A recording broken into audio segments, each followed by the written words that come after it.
السلام علیکم۔ بہت سارے حضرات نے یہ پوچھا ہے کہ ایسی جانماز مصلی پر نماز پڑھنا جس پر بیت اللہ شریف اور مدینہ منورہ یا گنبد خضرا کا فوٹو لگا ہو، تو اس کی تفصیل ہم خود دارالعلوم دیوبند کے فتوے سے ملاحظہ فرماتے ہیں۔ بسم اللہ الرحمن الرحیم۔ یہ فتویٰ ID دی ہے۔ آگے لکھا، خانہ کعبہ یا مسجد نبوی والے نقشے پر بیٹھنا اور پاؤں رکھنا مناسب نہیں، مصلی سادہ ہونا چاہیے۔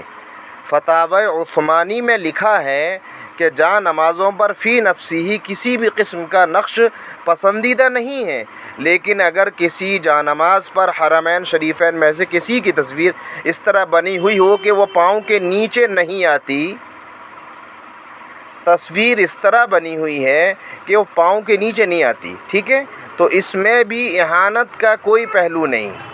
البتہ سجدے کی جگہ میں بیت اللہ کے سوا کسی اور چیز کی تصویر، بالخصوص روضہ اقدس صلی اللہ علیہ وسلم کی شبیہ میں چونکہ ایہام خلاف مقصود کا ہو سکتا ہے، اس لیے اس سے احتراز مناسب ہوتا ہے، معلوم ہوتا ہے۔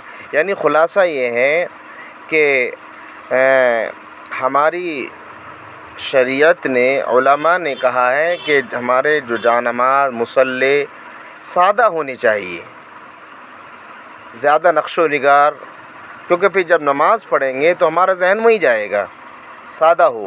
لیکن اگر ایسی تصویر کہیں بنی ہے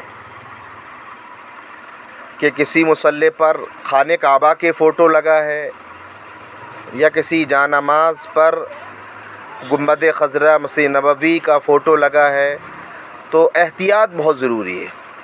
وہاں پر پیر نہ رکھے، حالانکہ یہ بہتر ہے، مناسب ہے، یہ بھائی ہمیں ادب کرنا ہے۔ جیسے خانہ کعبہ کی طرف پیر کرنا منع ہے، خانہ کعبہ کی طرف ہم بیت الخلاء پیشاب پاخانہ نہیں کر سکتے، تو عظمت ہے۔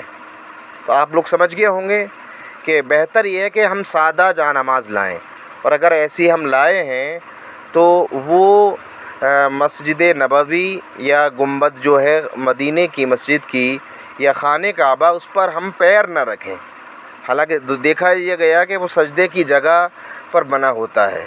تو ایسی جانماز پر نماز پڑھی جا سکتی ہے اور خریدی بھی جا سکتی ہے، لیکن بس یہ تھوڑا ادب کا تقاضا ہے کہ پیر وغیرہ ہمارے نہ ہوں، ٹھیک ہے۔ السلام علیکم۔